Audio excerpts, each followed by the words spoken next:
I saw a pterodactyl on the coast of northern central California. Me and my girlfriend were on a road trip without any end in mind. We were just driving up the coast and decided to sleep on the beach. I'm not sure exactly where we were, but I'd say within about an hour's drive south of Monterey. As we were hanging out on the beach at night, we both noticed a huge figure in the sky.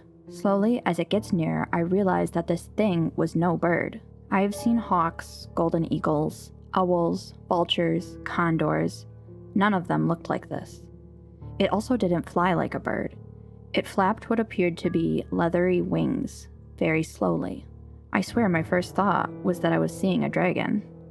What's more is both of us saw it. We both stared at it awestruck for a few seconds before I caught its profile against the moon, and it very strikingly looked to be a pterosaur. In the few moments we witnessed this thing, it was like reality froze and gelled around this moment. Like my focus was being directly pointed to this thing. I've found that same sensation when I've had other paranormal experiences, like the universe wants you to pay attention to this moment. Later on, I even found a website for documenting pterodactyl sightings on the California coast, with several occurring within that region. I try to remain a rational skeptic, but this was simply mind-blowing, and sure as it felt like we were looking at some sort of flying reptilian cryptid. I don't know if I'd call it supernatural, but it was freaky, and I still don't understand. I was in the kitchen cleaning up, waiting for my kid's bus. I saw it pull up and saw him get off. He didn't come in, but he started playing around with hiding under the window to jump out at me and say boo, so I thought that's what he was doing. But I walked out and he wasn't there. I called his name and looked around the house thinking he was hiding from me, but I couldn't find him. I circled the house calling for him, and the parent panic set in. It probably only lasted 90 seconds, but it felt a lot longer. Then his bus pulled up and he got off. I've never encountered another person with the same kind of story as mine. I've looked and looked for years regarding accounts or folklore regarding the ghosts of living people. Here's my story. We were about 13, my best friend and I. She lived in the second story of an apartment building with her mom at the time. After playing indoors, we decided to go outside. As soon as we stepped outside, her in front of me, I said, "Oh, it's so cold," and I left the door slightly ajar to grab my coat off the couch. Then, turning around, we ran back outside together. I stopped at the door to put on my coat, but she kept running to the end of the balcony where the stairs were that led to an empty parking lot. I snuck up behind her as she quietly looked over the railing. When I got about 3 feet away from her, she quickly turned around, smiled, and darted around the corner down the stairs. I laughed and chased after her, only I thought it was odd how quickly she got down the stairs and found a place to hide. The stairs led to an empty parking lot. She was nowhere to be found. Confused, I circled back up to the stairs on the opposite end of the lot. These stairs were the only other way up to the second floor, and an apartment complex length down the way. As I made my way across, up, and back to her apartment without seeing her, I opened her apartment door at the same time she was walking back out. I immediately was thinking, WTF, how? I said, "How did you get back inside so fast?" She said, "What do you mean? I went in right behind you to get my coat too." She went on to explain that she agreed when I said it was cold and went back in with me to grab a coat from her room. I made her swear on everything sacred to her at the moment, even periodically until this day, besties over 20 years, that it was not her at the top of the stairs that day. I grew up in a very rural area, mostly crop farms everywhere. About a mile from my parents' house, there was this old abandoned farmhouse that all the area kids said was haunted. They would sneak into the house after dark, all the typical stupid kid crap, but I believe there are things in this world better left alone, and never went. Years passed, the house fell into disrepair and was eventually torn down, leaving an old weathered barn.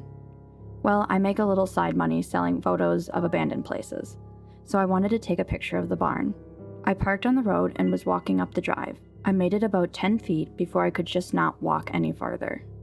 My feet wouldn't move forward. My adrenaline spiked and I burst into tears. So I turned back and ran to my car.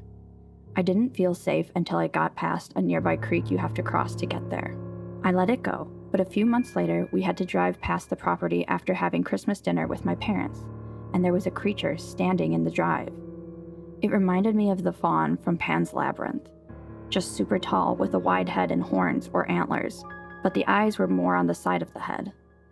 Again, adrenaline kicked in and I burst into tears. But I was trying to keep it together because I didn't want to freak out my kids. My husband asked if I was okay, and I just said, "You saw that, right?" "Yup." "Was it human?" "Nope." I refused to drive that road ever again. Working as night security for a small office at a sanitation plant. Building was a single entrance and you had to check in at the security station to get in or out. A worker shows up and checks in, saying he needs to take care of a few things and grab some stuff. So I check in his ID and flip a few lights for him, then go back about my business. Fast forward a few hours and my shift is about to end. I still haven't seen the guy come back. So I go patrol the building to find him and literally can't find him anywhere.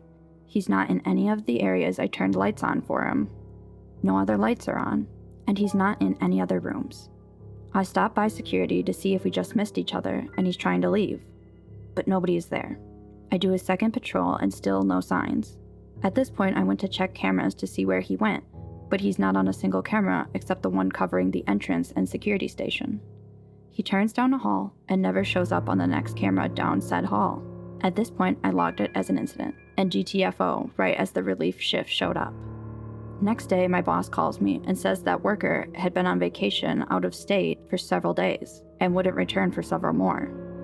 Nobody could offer any explanation to what happened. One time, as I was driving home from work, I turned onto the street where I lived on and noticed what seemed to be more streetlights than I remember there being. I didn't think much of it at all at first, but something in me made me do a double take. I noticed that the 3 additional streetlights are not streetlights at all, but lights lined up perfectly in the sky in the distance. Literally, as soon as I noticed this, the lights in the sky began moving slowly and getting closer together. Eventually, they were close enough and formed a triangle. Mind you, at this point, I have managed to park my car in my driveway and I'm standing there staring at them.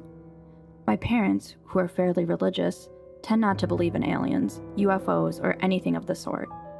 So I decide to run inside and get them so they can see this for themselves. We go back outside, the lights are still hovering, moving slowly in a triangle. No sound is being made by them. They do this for a few more seconds, and all of a sudden, one of them speeds off super quickly. When I say quick, I mean quick. The remaining 2 continue moving slowly in the sky for a few more seconds, then they literally just vanish. Poof. The lights were just gone. I'm not saying it was aliens, but yeah, those really were unidentified flying objects. To this day, we have no idea what they might possibly be. When I was a kid, about 10 or 12-ish, I was carrying a load of laundry upstairs home alone while Mom was out doing errands. We have this weird carpet runner over our hardwood stairs that's really only attached at the top of the flight, but otherwise not fitted or secured to each individual stair. So naturally, I step on an air bubble of carpet with my vision obscured by the laundry and fall backwards while bear hugging a bunch of blankets. I specifically remember thinking, well, I guess I'm about to die, while almost airborne with just my big toe left on the carpet when I felt 2 hands, one on either side of my shoulder blades, give me a firm shove that launched me back up on the step and diagonally against the stair rail. I assume Mom somehow silently came back early without announcing herself and turned around to thank her while still clinging to the railing. But no one was there. I scurried upstairs to put my things down while calling her name and walked to the house afterwards to check if any doors were unlocked or if her car was there. I finally resorted to calling her cell where she told me she was hitting up a few more stores. It still feels like there's a presence on that stairwell, like someone's watching, but in a protective way rather than sinisterly. I hope you enjoyed the video. If you did, don't forget to hit the like button and the subscribe button for more content in the future.